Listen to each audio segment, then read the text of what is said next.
Greetings, Moonlight citizens. This is Moonlight Kingdom Podcast, episode 74 from your man on the moon, the Moonlight King, and here we go. He's not going to be able to carry this like machismo character that he's so well known for into his Hollywood career. This is why a person like Dave Bautista, I think it was like recently, like this week, I think it was Vanity Fair. Yeah, it's Vanity Fair or Vogue. One of the two publications. They named him as the best wrestler turned actor of all time. Yeah, it was Batista, wasn't it? He's number one. Yeah. Yes, Batista. And you definitely see that a person like Batista, he focused a lot on the craft. He focused a lot on the craft. Because again, when your physicality is gone, what do you have? Yeah. You have your craft. The Rock has no craft. His best movies, acting-wise, were in the earlier 2000s. One might argue any movie before 2011 were his better performances. You know. So basically, anything before now, Fast Five. A comeback. You know, right now there's a comeback of sorts with the A24 movie. Yeah, Smashing Machine. Where you're playing the anime. Exactly. It might be good. It seems to be a different tone for him, which is very good. I hope it works, very man. Well needed. Because if it works, that means he's going to focus more on the acting side. I'm not saying he's going to get an Oscar or anything, but like, you know, I hope the movie makes money. He might get a nod. Yeah. Maybe a Golden Globe or something. The something. Rock isn't a bad actor. He just has crappy acting work ethic. That's the problem. He can act, but he doesn't really commit himself to try. Batista always tries. He's been in one of the best movies in the decade, like the past decade. Yeah. He really focuses and hones in on his craft. Even a person like John Cena, you can even argue John Cena as well. Yeah. The Rock is just in it for just box office. Box office, acclaim, status. It's just not good. It's not. Notice whenever he would mention how well a movie did, or he would talk about a movie he made, he never mentioned critically how it was received. It was always a matter of how much money it made, or like, you know, some shit like that. Or like, oh, here's what it was like working with this director, or whatever the fuck. But it's never a case of, here's what the critics thought, or, you know, whether he was any good in it. It's just, his most well-received movie at that, until this point, had been Pain and Gain, the Michael Bay movie of all things. Because it's weird, because he's not playing The Rock. He's not playing a typical The Rock character, so it says a lot. Maybe it'll happen again, because in The Smashing Machine, he's not playing a typical The Rock character, so who knows? Yeah. So, hopefully it'll go good for him. If it does, one would hope that he dedicates more of his time to the craft of acting. That is something that I think he really needs right now to repair his PR. Otherwise, he's just a useless, crappy actor. That's literally all it is. So, yeah, man. Yeah. A rich, useless, crappy actor. But still. Yeah, he has no more legs to stand on. One might even argue he has less legs to stand on than Will Smith. What about Ryan Reynolds? Will's been in like 2 movies since The Slap. That's not bad. The Rock? If we're talking about direct to streaming, I mean, we can't really count that one, the one he did after that as a movie. I mean, it went straight to Apple TV, so it's like, it's more of a streaming movie. Exactly. So you have to look at what kind of releases your movies are getting. And if he's not careful, he is going to become a Netflix actor. Which, again, nothing wrong with that. I mean, it's a lot of money at the end of the day. Exactly. But it greatly reduces your chances at holding the same level of respect congratulations. So that's, for him, it's going to be tough considering his ego. Yeah. It'll be interesting to see where he goes, but I wonder with a guy like Ryan Reynolds, because after all this shit with because like his wife sued the director of like the movie she was in, and he was like, yeah, the whole Baldoni yeah, case. he was fully on her side for that, and then it comes out that she was like a pain in the ass on set, and he actually rewrote a lot of scenes, so it's like he's not Yeah, he's not the with dude we thought he was. the intimacy coordinator and stuff like that. Oh yeah. You know, Reynolds, I think he fucked. Okay, I've seen a lot of different perspectives considering what has gone on. Some people say that Blake is the victim because she is under the control of her husband. You know, some say that a lot of what Blake did is a result of Ryan's jealousy. Considering you lose them, how you get them. How did Ryan get Blake? Well, he was married to Scarlett Johansson. Then he starred in a little cute movie called Green Lantern, and he fell in love with his future wife. Now, one might say that a person like Ryan saw this movie, a movie based on a romantic novel, a movie spearheaded by the guy that his wife would be starring in, a movie championed by his production company, a very successful man in his own right. Some say saw the writing on the wall, saw the initial chemistry and behind the scenes and previs stuff within, early production. Some say he saw that and he lost it. Some say he saw that, he lost it, and he made Blake turn heel. He basically manipulated her into creating this wedge of uncomfortable on-set tension. Some say that's what it was. Very, very clearly in Deadpool Wolverine, nowadays at least, at that point it wasn't clear. Very clearly you understand what Nice Pool is, who Nice Pool is portraying. For those who have, listened to enough information about this case and who it's supposedly spoofing and stuff.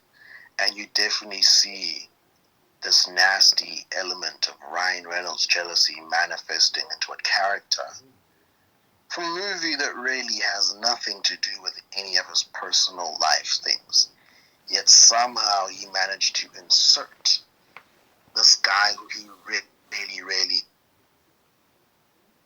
hate about Deadpool and Wolverine, that's how deep the hate, ran, to the point where it inserted itself into a movie that really should have had nothing to do with it, so there are elements of that, and I can see those elements as holding a lot of water. But Blake herself is not completely free of sin, considering the whole Taylor Swift, I'm the queen dragon, and that's just very cringeworthy. Taylor Swift herself, she was quick to put some distance between the two of them. Yeah, I think she suffers a lot from choosing her own crowd. I don't know. I think she didn't really understand who Blake was when that came out, or I don't even why would you try and influence the fucking he is the producer, he's the highest authority on this movie, on this production. Why would you even try and influence him at all? Why would you? I don't know. I think who knows what was going on in her mind. But why wendehile and ayazi uthi but you know, she fed into that whole Queen Dragon bullshit, Game of Thrones analogy, and she nearly got roped in, very nearly. Yeah. But you know, in the last second, she just kind of created a lot of distance between that shit. You know, very much became a no comment, a lot of silence. And, you know, the case has gone on in the way that it has. But yeah, it's very interesting how a person like Reynolds, you know, who has this history, this history of being this kind of person. He's like the white Dwayne Johnson in a way. It's very interesting how in the layman's eye, he's very much coasted, you know, off of the image of like being this pure, goofy, kooky white guy who's so harmless. He's so harmless. Like there's virtually nothing wrong with this guy. You know, he is pure. But we all, like, not all actually, but those who know his like darker demeanor, they know. You know, I mean, I think his worst showing ever, if you want to call out true sins, and I've spoken about this with you, the fact that they tried to cover up media-wise the death of the Deadpool stunt actor, bro, that was horrible, the man. black woman, bro, that was like disgusting. Like, yeah, that was not pretty. Like, that was just like, wow, okay, I know who we're dealing with now. You know, like it's still fine to like Deadpool and he's, you know, fourth wall, but Ryan Reynolds, yeah, man, I think that's his like worst offense.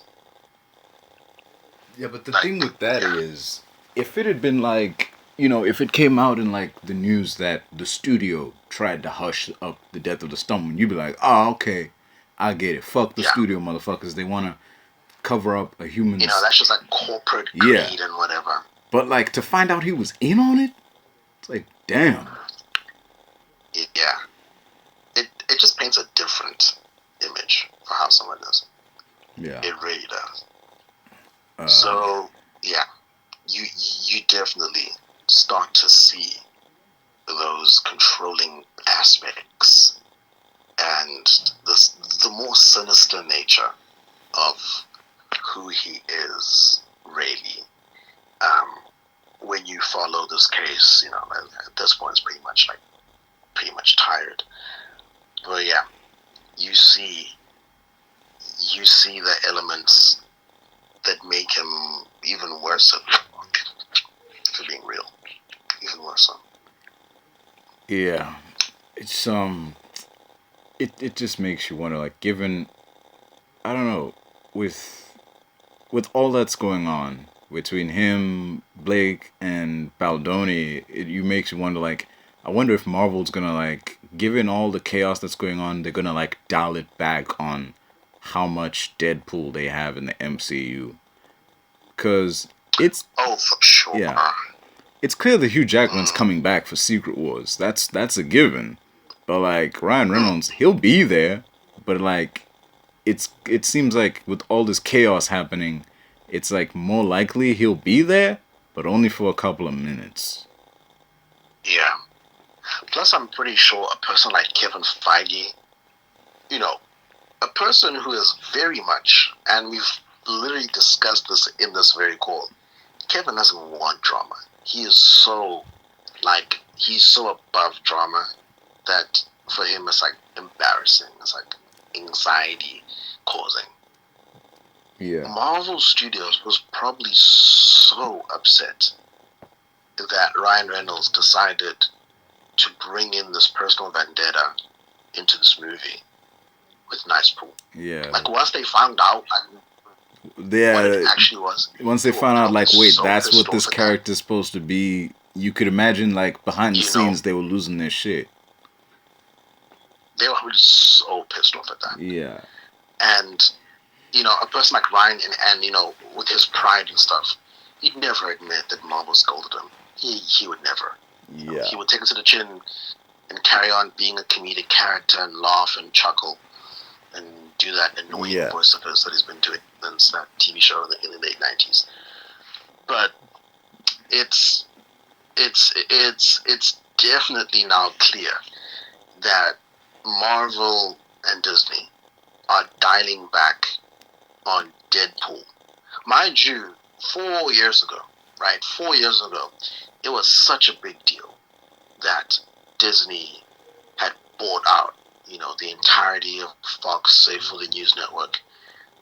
And everyone's mind immediately went to X-Men. And oh my God, we have X-Men now. And, obviously, Fantastic Four, obviously. But, we have X-Men.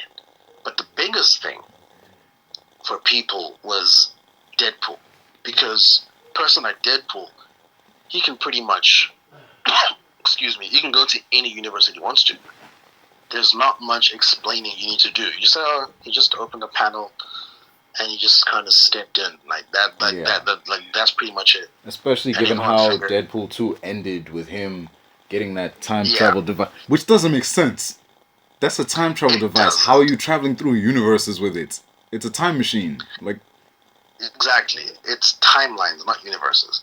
Now, you have to realize a lot of that is Ryan Reynolds' fault because he doesn't understand the concept of that. And he took control of that second movie,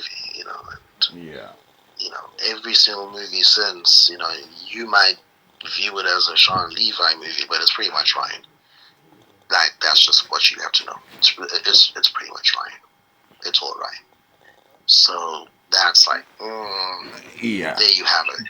It's clear that dude was throwing his weight around behind the scenes. It's like, Speaking of, he didn't want to die and stuff. Yeah, there's one guy. There is one guy who I was surprised threw his weight around on a movie scene.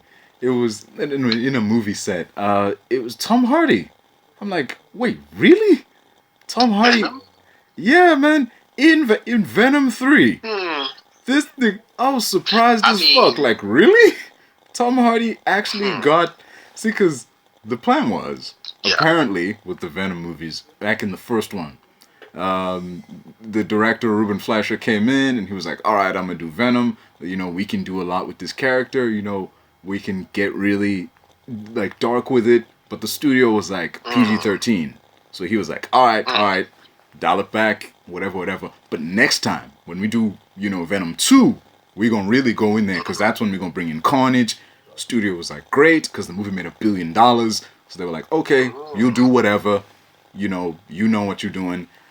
But then, like, there was some, like, okay, at that time with Venom 2, there were complications because dude was finishing another thing. So in comes Andy Serkis.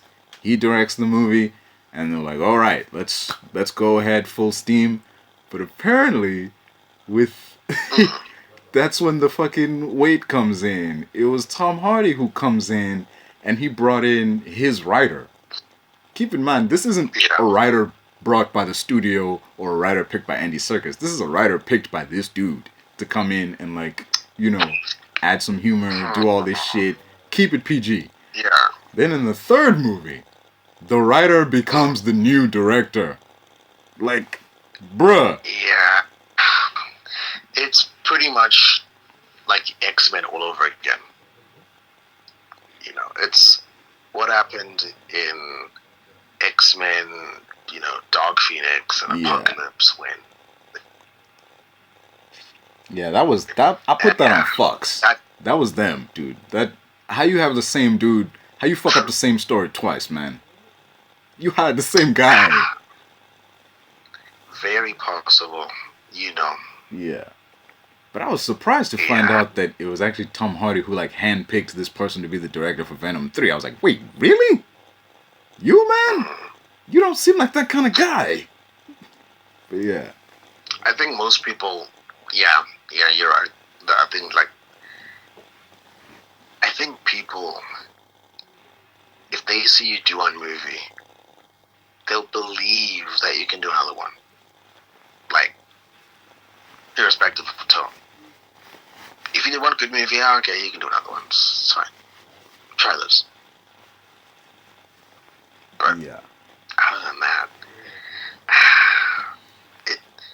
you can't be a catch-all director. I think, if anything, you see a lot of that,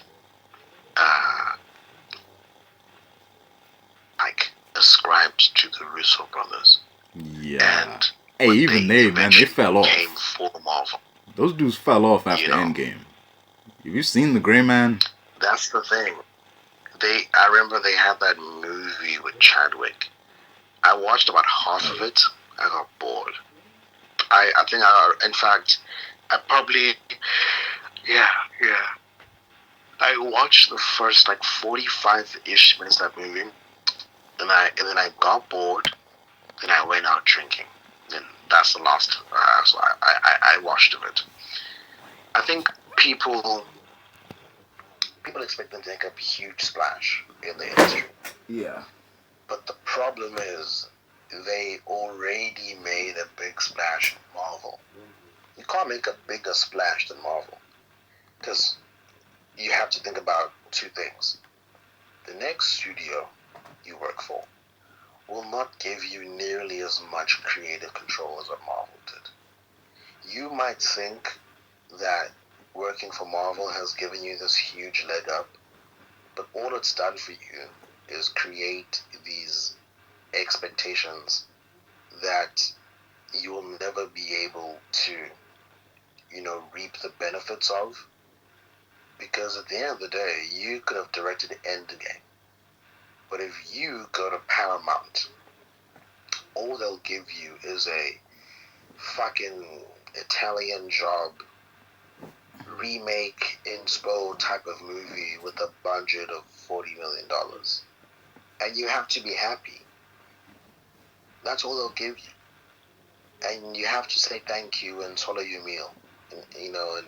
And take it like a good boy.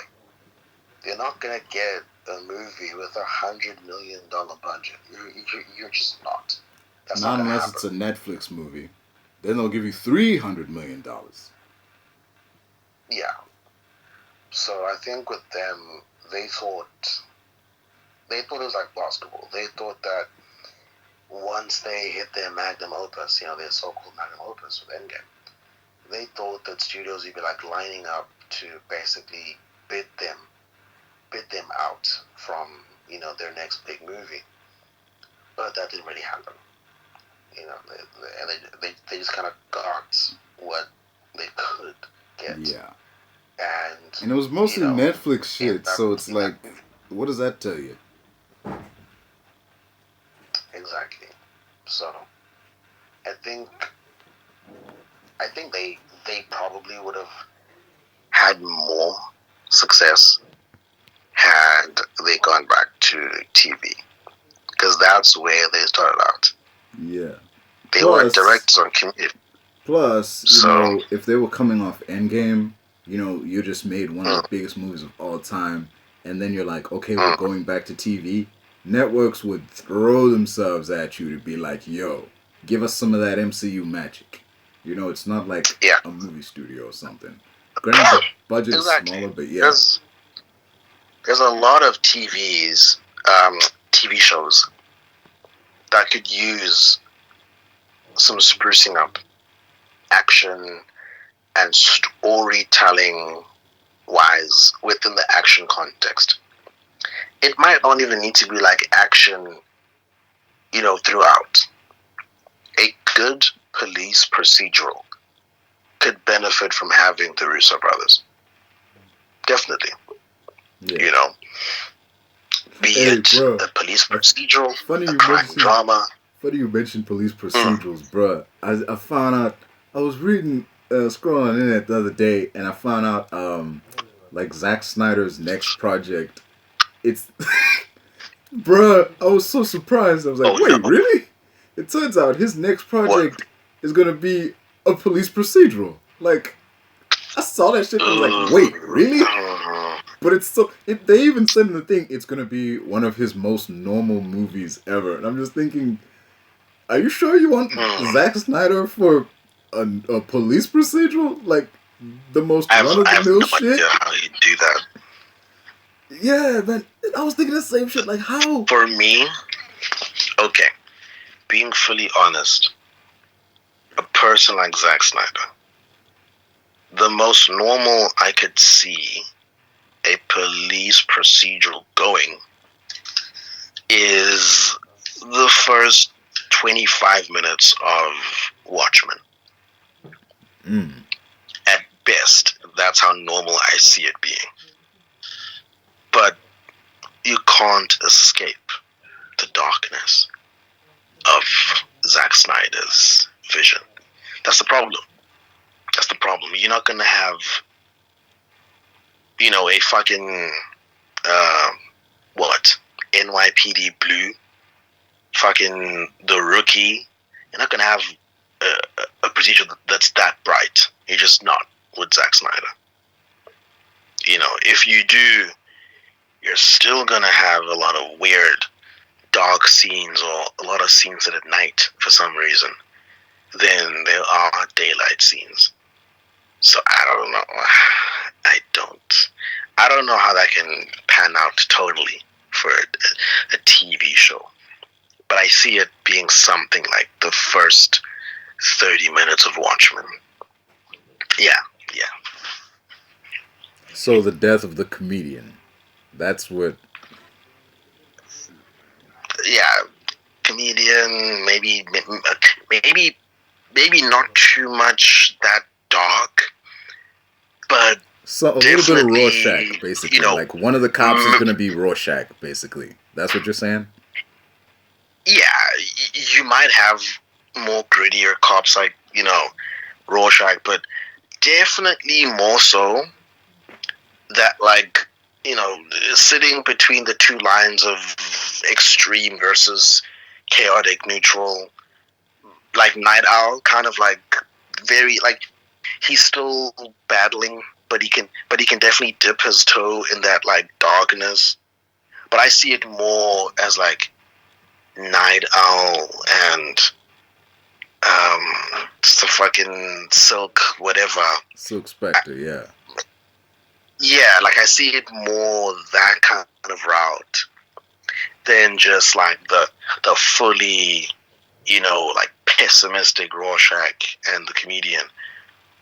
But yeah, that kind of street level action, suspense, investigation.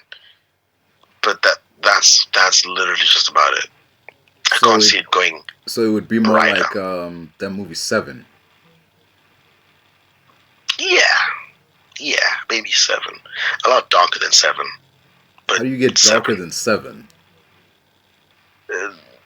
Not totally darker, but just color-wise. Okay. Yeah, okay. Let me ask you this: knowing what you know about like Zack Snyder's film style and the movies he's made and how they all look and the vibe and everything, from the performance to whatever, do you think Zack Snyder could make a movie like Training Day? I think he could. Yeah, he could. It wouldn't be Training Day, but he could do a movie like Training Day. He could. If anything,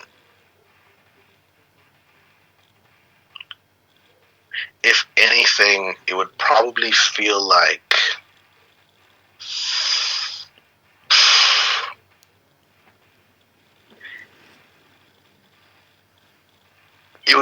it would be a mix between Training Day and like The Wire maybe. But yeah, he could do a training day. He could. Especially if he has like a David Esquire by his side. Yeah. But yeah, he could do it. It's definitely up his alley. But it wouldn't be like training day to the T. Maybe not. It would still have some Snyderisms. But he could do a movie like that. Yeah. And it would be kind of good. The problem is, you know, a person like him, he doesn't really do a lot of normal. You know, a lot of directors do normal movies. A lot of directors do fantastical movies. He is definitely more so of the latter than the former. But he could, if he really put his mind to it. But it definitely would have that overly dramatic, what's the word? It would have the overly dramatic violence of The Wire. But I think a person like Goya would be able to like tie it. Like, he would be able to reel it in. But it would still be something like that.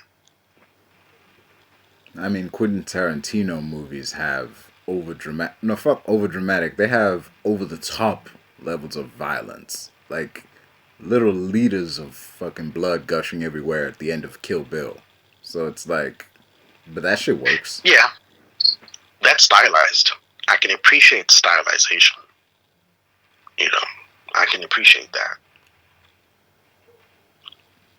But again, you have to look at Zach's, you know, directorial stylizations. And yeah, we don't need slow-mo in a police procedural. We don't. Nor do we need it in a cop, you know, a crime drama. We don't need that shit. And the middle. So, you know, Zach clearly can do the kind of action that would make you be on the edge of your seat. But he doesn't do that for the entire stretch of something. He has to do it throughout. You know, it's not a continuous thing he does. There will be bursts of it. You know, a couple of bursts of it here and there and here and there. But if you contain it into a procedural, you can have more concentrated bouts of that, which could be good.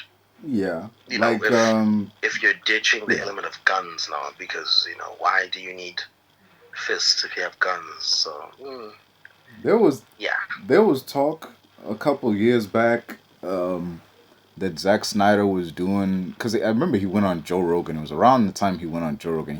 There were talks he was going to do a King Arthur story, but it was going to be set during like the Wild West.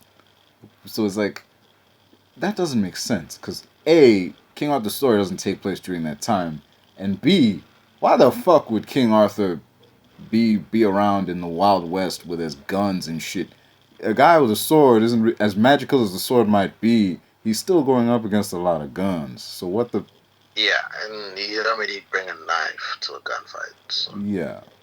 That doesn't really make sense. Yeah, I think he dropped that after a while. It was like, you know... Yeah, I'm kind of glad he did, but yeah, that's that on the thing. But speaking of things that they just dropped, god damn it, man. So have you been following WWE lately? Like, have you looked in now and then? Ooh, the last thing I watched, I think it was WrestleMania. Okay, so you know what's going on. Okay, John Cena turns heel. After 20 fucking years, John Cena turned heel. And yeah. Yeah, it was very like crazy. Okay, so the turn happens, and he cuts this scathing takedown of the crowd about how, like, he's been in what feels like an abusive relationship. You know, like, I come here day in, day out. You know, I smile, I do all these make wishes, I do all this shit, and you people still boo me, you treat me like shit, all this and that, and now I'm done. And that's Yeah, great. yeah. That's cool. Actually, it makes sense. It's a good reason for him to turn heel. So that happens, and it's all setting up a match between him and Cody Rhodes. The match happens, you know, they're back and forth, and as the match comes to the end, who comes out but Travisscott, y'all? Oh yeah, I remember people were angry that Travis doesn't really know how to pull his punches or hits. And I think he kind Yeah. of injured Cody a little bit or something. Yeah, he I think. like bust his ear, because if you look in, you saw like he was kind of bleeding. So I'm just like, bruh. Yeah, and I don't know what happened afterwards, but you know, probably someone would have checked him. But that might be hard to do. The person who has like, you know, tons of security. But because again, that's all we saw of the segment. He didn't really have more, so it's kind of hard to check him if there's no more appearances of him in the ring. Bruh. But I know everyone wanted to, for sure. They wanted it for sure. The fucking like freaks on the internet, dudes on Twitter, Instagram, everybody, even retired wrestlers were watching shit like, what the fuck was that, man?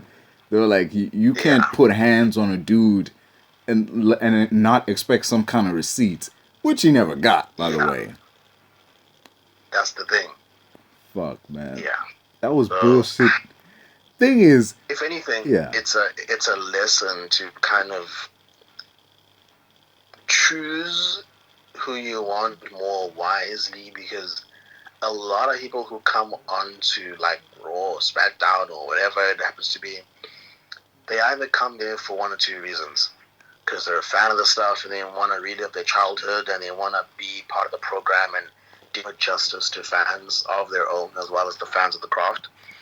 Or people who just want like a bona fide like publicity buff, you know, a quick little stunt to bolster their image, to bolster, you know, the amount of tweets about them in a week and Google searches to drive up by like 25%. And you either have one of two. So it's very hard to decide in terms of who you're going to get. Yeah. This was a fucking disaster, man. The main event of WrestleMania was ruined by this dude. Like, just, it sucked. Because the match was okay, and then this dude shows up. It's like, and everything stops. When I say everything stops, I mean everything stops. John Cena literally stops right in the ring and watches him walk all the way down. Everything just stops dead for this dude to show up and interfere in the match. It takes 10 minutes. This whole thing lasts 10 minutes. The ref is down. And like, normally, the ref goes down. Within a minute, he's back up. Because within a minute, the bad guy's taking advantage. But this is 10 minutes. This nigga was down. And I'm like, bro, what the fuck? The illusion is gone. My suspension of disbelief has been shattered. Like, but whatever. John Cena gets the win. He's the bad guy. He's got the belt. You know, okay, 17-time world champion. That's great and all. But he won with help from Travisscott. Like, are you telling me you seriously gonna sit there and tell me that John Cena needed help to beat Cody Rhodes? No disrespect to Cody Rhodes. He's clearly being built up as like the John Cena successor, you know, like, but like, come on, dude. Come on. Yeah. What did you think about the pipe bomb? Like, I guess what do you call it, a reference? Oh yeah, like when he was beefing with CM Punk, it's like, the pipe bomb thing. Thing is, the original pipe bomb was such a big fucking deal because that shit did not happen. That did never. You didn't shout out other companies. You didn't shout out people who didn't work there. and you didn't talk shit about the boss unless you were like scripted to do so. So exactly, it's one of yeah, those things that felt like it felt this is real. a promo. Yeah, This is no longer a promo. It's like yeah. it's a venting session with the powers that be. Oh yeah. And the fact, and Mm. like the cherry on top, when his mic cut off at the end, when he was like, "Let me tell you a story about Vince McMahon." It's like right there, you're like, "Oh shit, that was real." You know, you had that Yeah, idea. Like they shot him up. He was about to say some real yeah. shit. Like, you know. Mm.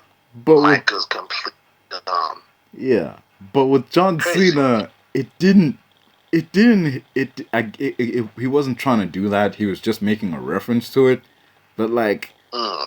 making a reference to it, that initial. This wasn't him venting. This was him being funny. He's like, Yeah, yeah. I'm gonna copy the promo that you're famous for, and I'm gonna say it. I'm gonna direct it at you, basically. Mm. Yeah, Yep. that It's was. very interesting. But ultimately, man, given how it ended, I gotta say, man, John Cena's heel turn was a failure. It's a fucking failure, dude. I do get that. Like it's not something that can be, touted as being iconic. Like at the very end of his career, at like the tail end of his 2-decade career, iconic for any wrestler to achieve. He had this like going out in style. Like he really went out in style. And it just wasn't that. It wasn't what people thought it would be after 20 years. Like what people were waiting for the longest time ever. It ended up not really being that. It was kind of like, it's more like a thing that happened. Yeah. That's what it was. It's a thing that happened. Another thing that happened during his career. It wasn't like a defining point. Yeah. Even WWE is trying to forget about it. They just dropped it. Out of the blue, they just dropped it. Yeah. Like, I think a good example is when he was in his Super Cena era. Just like Mark Henry had that like payback era and whatever, and Cena had the Super Cena era. That Super Cena era, if it was, fortified by the fact that he turned heel, it would have been like a really iconic thing people still speak about in 2025. People still speak about Super Cena. Yeah. But it's that kind of like, it's that level of iconicism that would have been even more the better had it been treated as something special. And that thing, because it's special, either develop naturally as a plot or have a bigger point of, I don't know, like a bigger activation point, like a bigger stage to like christen that, to make that a thing. Like it should have gotten a bigger stage than what it did, and it should have gotten like 6 months worth of storytelling, and that would have made it much more better. Instead, it was just like well, there you go. Yeah. This just happened. It was like, Crazy, right? I think the best thing to compare to like MCU wise was when they cast John Krasinski as Mr. Fantastic, because it was something people have been wanting for years, and they just sort of, this Marvel was like, here you go, here he is in Multiverse of Madness, and then he was gone. Like, yeah, like it was strange. It was like, okay, like no pun intended. It was very strange. It was like, this is pretty cool. This is, wait, what? Oh, it's over. Oh, yeah. not much. That wasn't really anything. Yeah, not much was accomplished here. It was just, it was di- even his feuds, man. Like his feuds on paper should have been amazing. It's like, oh hey, we're gonna have Randy Orton versus John Cena, but this time John Cena's a bad guy and Randy Orton's the good guy. This is gonna be sweet.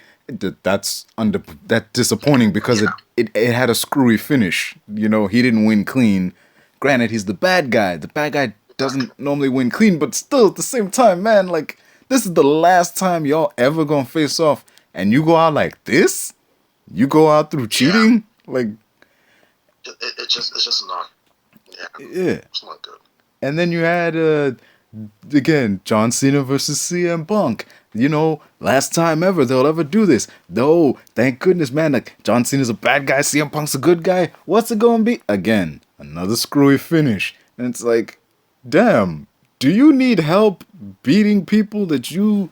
I don't get it. When someone turns heel, suddenly they need help beating people they had no problem beating on their own when they were a good guy. I don't understand why that happens. But like, when it happened here, it made no sense. Numbers and the power of friendship. I don't know, man. This shit made no sense because he was Super Cena back in the day. This dude was beating everybody. Now he's a bad guy. He can't beat anyone without help. Mm.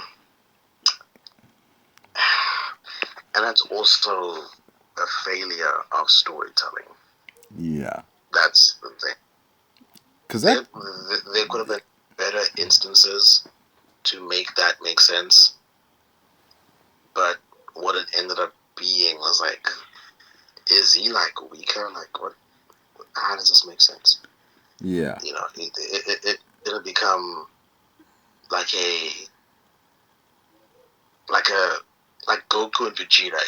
Instead, it was like, Goku and Krillin instead of Goku and Vegeta. So it was yeah, it's exactly. Yeah. It is like, it would be like if Goku turned bad and he had to fight Krillin. On paper, that makes sense. That's going to be a good fight. But when you see it in action, it's not. It's not, man. Krillin's going to get destroyed. Like, that would... Ugh, shit, man. In Dragon Ball, the closest comparison would be when Vegeta got taken over by Majin Buu. But, like, not quite to the same level there. That was way better written.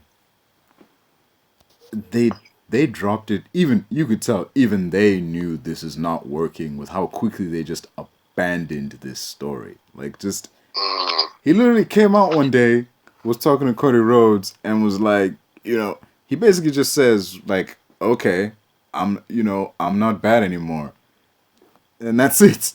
When they fought at the pay-per-view, he wasn't a bad guy anymore. He just, just woke up one morning and decided, I'm a good guy now. And that was the end of it. Like, goddamn, really? This story doesn't even have an ending. It just ends.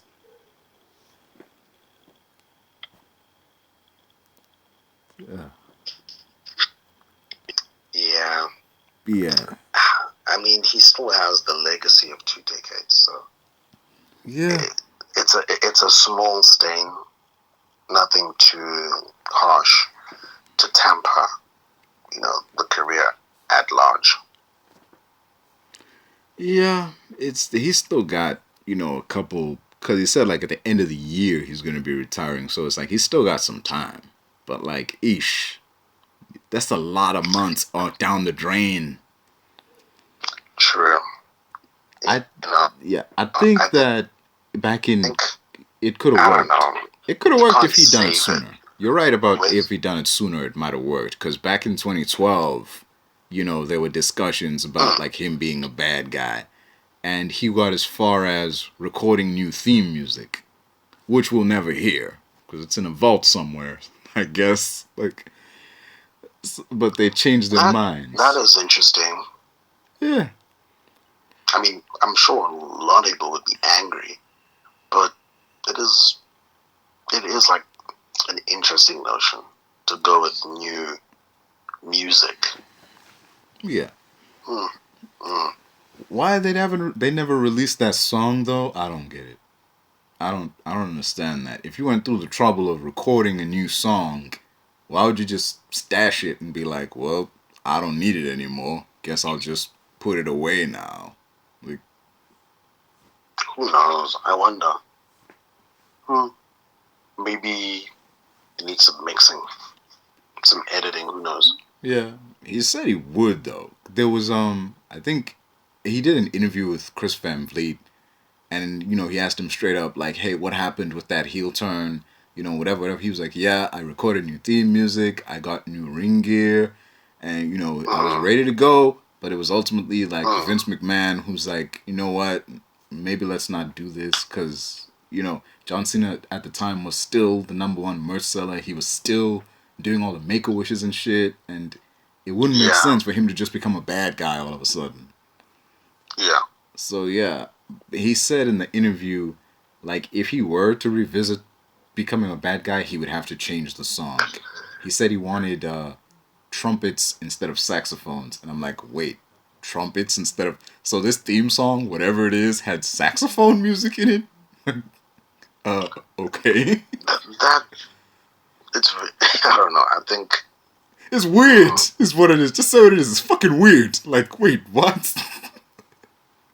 What kind of tone would you even be going for at that point? What kind of bad guy music is jazz music? Like, fucking saxophone? Really? I don't know. It's giving like weird 1940s villain. Yeah, like he's gonna come out in a suit or something. Like he's gonna have suspenders and shit. Like. Oh well. That's very interesting. Oh shit. But goddamn, man, like, it is what it is, man. Like, shit. Cody's got the belt again. Cena's a good guy again. Everything's back to normal.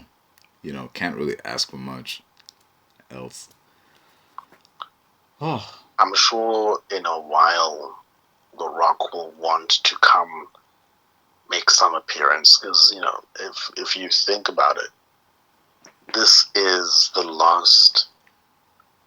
It's kind of like it's an escape.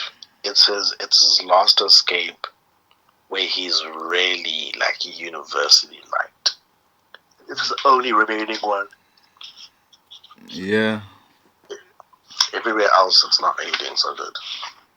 But one thing he does have, it's the adulation of, one would call it wrestling marks, but a pretty big portion of the fan base likes him. You don't have to be a mark. Some people just grew up with them. Some, they just don't really care about the movie politics and like the Hollywood, they call it Hollywood bullshit. But they don't really care. They just care about their Rocky. That's all they care about, really. But yeah, I mean, he always has fans in them. That's probably his biggest win. Aside from all the dodgy fucking ideas he's had in the last 2 years of him when he came back as a bad guy, because you remember, it was like lead up to WrestleMania 40, and Cody won the Royal Rumble. There was like then The Rock came in. He said Cody revealed in like that documentary they did that he found out the week of that the plan was he would win the Rumble, but he wouldn't fight Roman at WrestleMania. The Rock would fight Roman at WrestleMania, and he would go on to fight Seth for the World Heavyweight belt. That was initially the plan. And they even kind of put wheels in motion for that when, like, Cody basically said, like, oh yeah, you got the wise man watching your back, I got someone watching my back, and then The Rock came out, and then Cody shook his hand, almost as if to say, like, yeah, you go get him.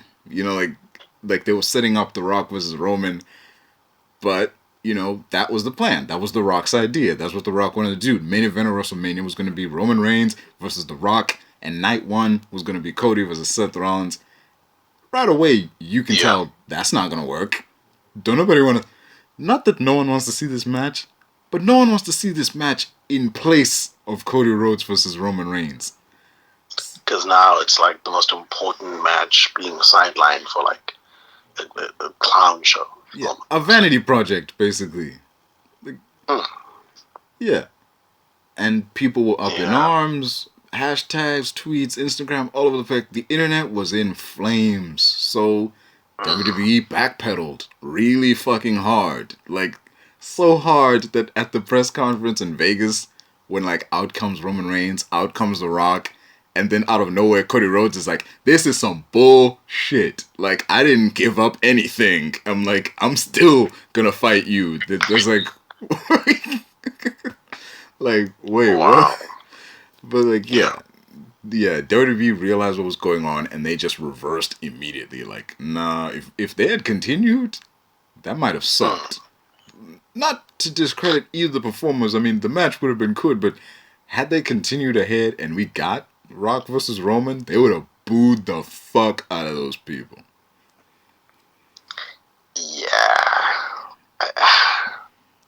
Yeah, I think sometimes when you look at the state of, I guess, what's the word? The state of like putting together matches, they have, been like hits and misses. Perhaps maybe, it can be argued compared to the Vince era and stuff like that. Like, which regime currently is having like more back-to-back successes? Because there have been a couple matches in the previous regime where it was, okay, this is not really a good matchup. I think the worst we have seen very nearly into Triple H's regime and stuff is probably Brock Lesnar and The Undertaker.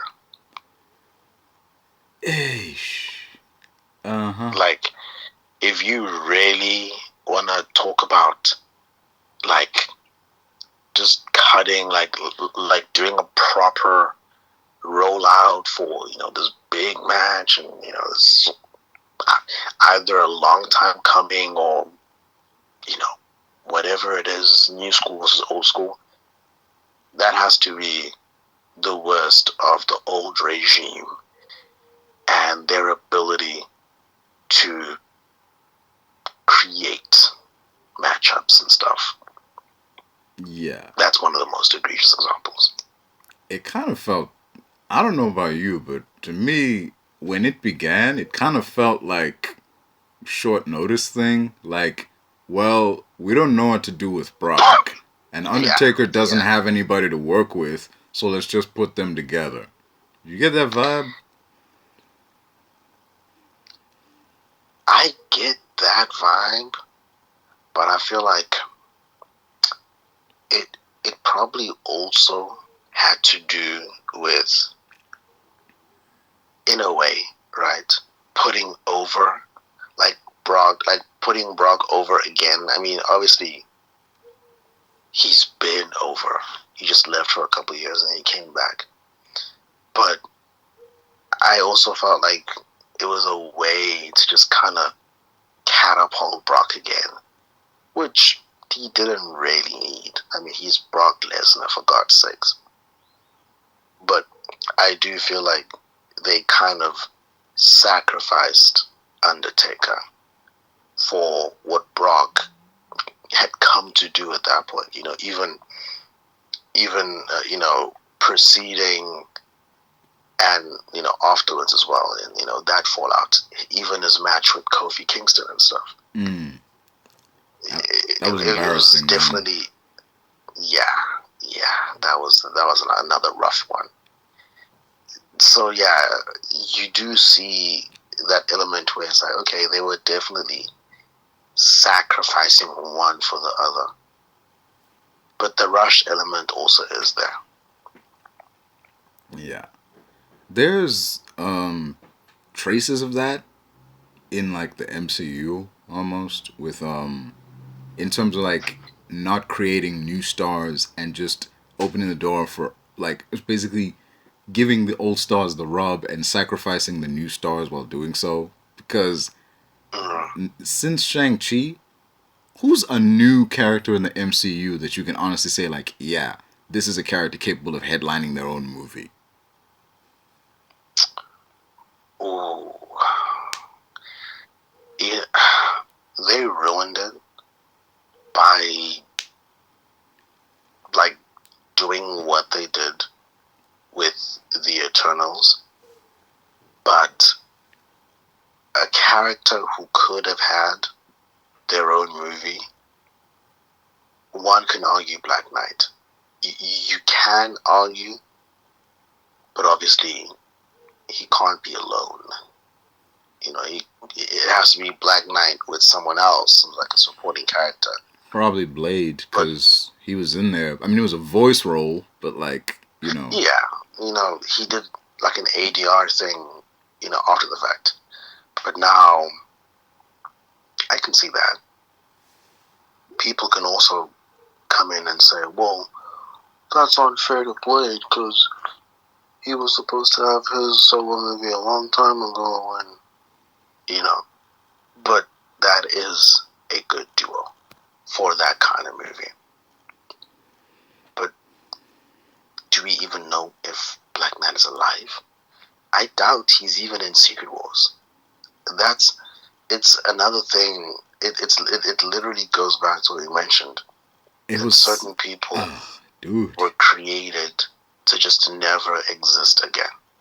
Like, do you know how fucked up of a state we have to be in storytelling where we're bringing back Jessica fucking Jones before the Black Knight? Like, what kind of state do we have to be in of filmmaking where that's what we're doing? Jessica Jones coming back before this guy?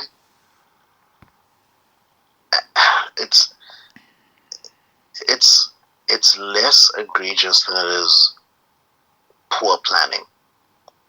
Because I can see favoritism, you know, if it was like, oh, well, they're making a movie about Loki before they make a movie about Blade.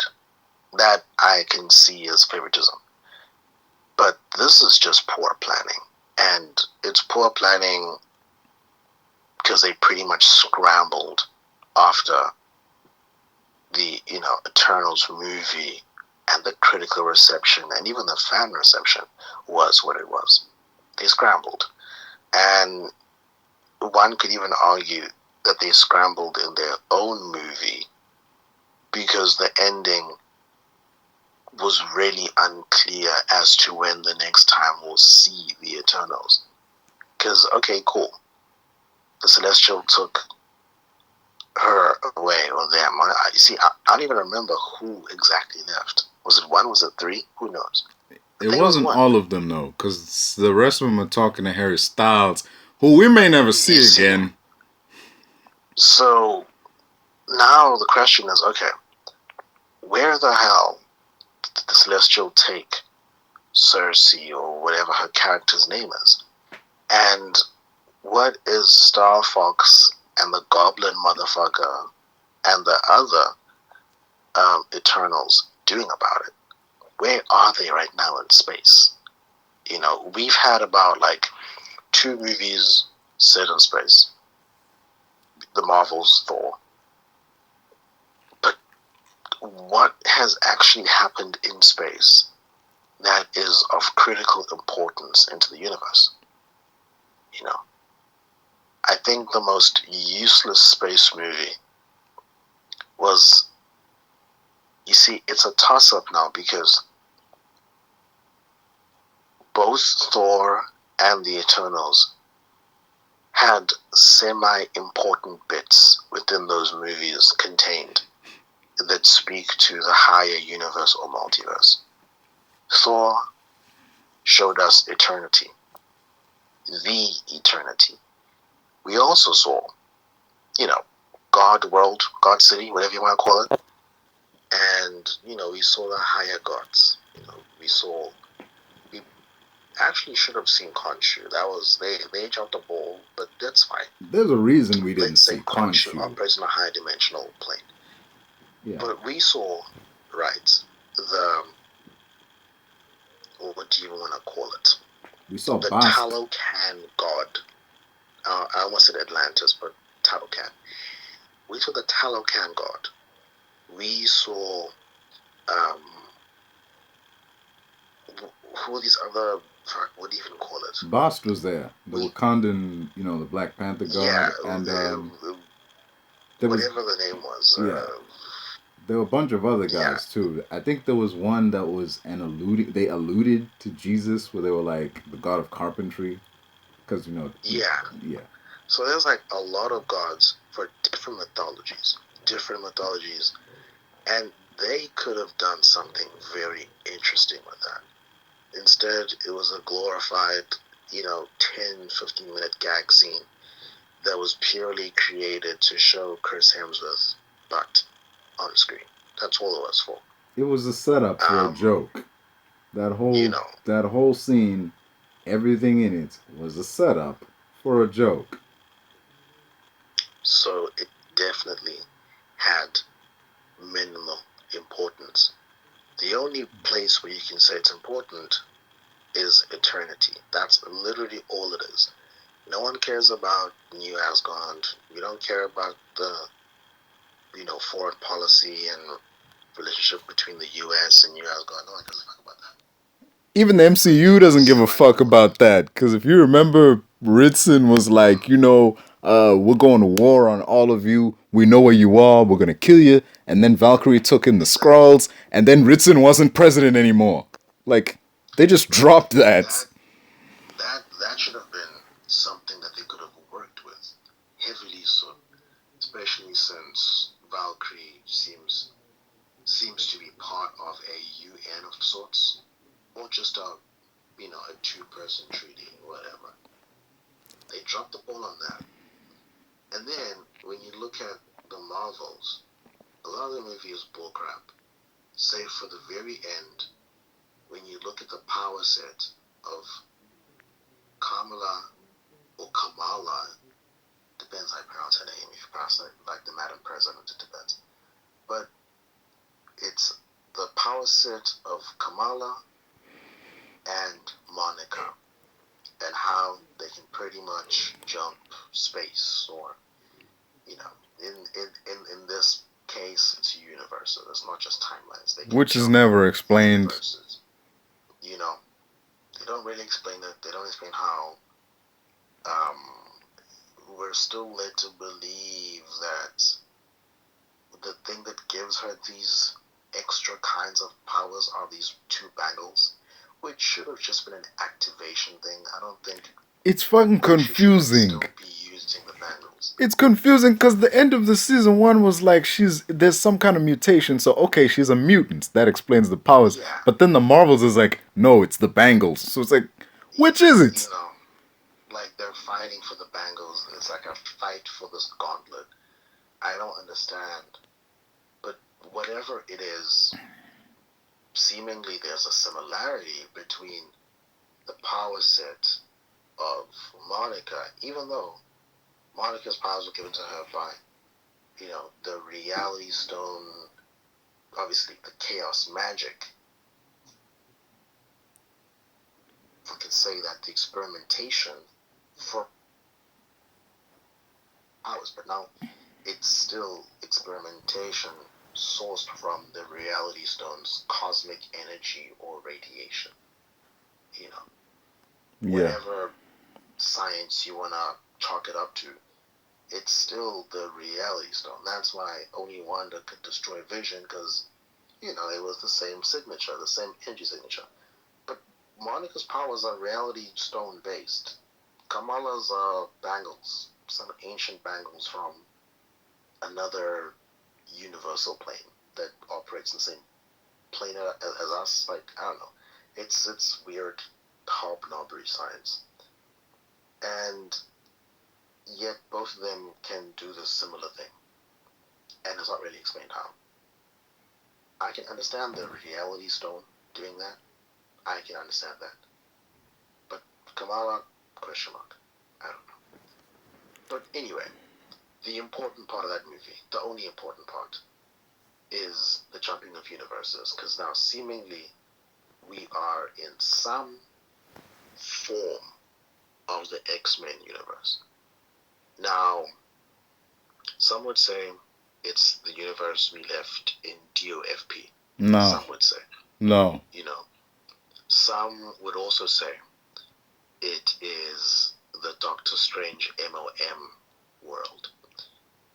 That's a different. Charles is dead in that world. You know. That Monica Rambeau is a different Monica Rambeau. Exactly. So whatever world it is, it's a world where Kelsey Grammer is Beast.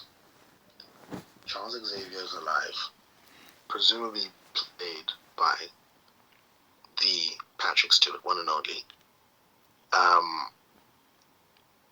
Another possibility, probably highly unlikely, is it's some sort of future version of McAvoy's X-Men timeline.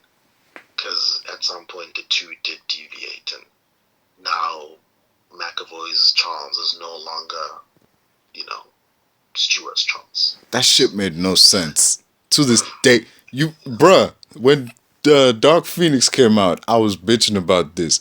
Even to this day, I still bitch about this. This shit makes no sense. How in 10 years, because Dark Phoenix is set in the 90s, in 10 years, he went from James McAvoy to Patrick Stewart. Yeah. I do feel like when you look at that movie, you see the disgruntled, tired filmmaking of a already doomed universe, and they didn't even try. You see that very evidently even in their suits. Yeah. You can pull back the script and forget all those things. Just look at the suits. The suits were pretty much perfect at the end of Apocalypse. Yeah, they were comic accurate too. Near comic accurate. Yeah. Excellent craftsmanship, excellent colors, very tailored to the individual. What happens to Dark Phoenix? They drop it. We're getting pajamas from Edgar's. We're getting First Class. Yeah, like X-Men First Class suits. Even those suits were better. Dude. Yeah, they were. So, they very much did not want to do that movie. Like, we are monumental manga from Mugenzi. Yeah. And that was the entirety of Dark Phoenix. I think because the sale was happening, while the movie was being made, they announced, the sale was happening, and that's when they stopped giving a fuck. I think it was also the same time as, New Mutants as well. Yeah. Yeah, that came out after Dark Phoenix, so, because understandably so, why would you bother? If you know you're going to be sold anyway, and why would you bother? But yeah. Hey, New Mutants was ass. That movie was ass. If anything... Bruh. You hear me and hear me good, man. That shit is a 2-pack of ass. That shit stank, man. Shit. I still haven't watched the entire movie. I remember I've had this convo with you in the group. Yeah. You're better off, dude. I haven't finished that movie. It's boring. I can understand why you ain't finished it. This shit is boring. It takes forever to get rolling. And when it does, you're like, wait, that's it? High as fuck. And even then, I just couldn't get it. I was like, how is this boring? And I'm off 2 edibles. Like, how is this boring? I was like, there's no way. And I switched that shit off, so, yeah. The shit killed your high. It's truly unfortunate, The shit was so bad it killed your buzz. I literally snapped back into reality. I was like, this is ass. This is like shit.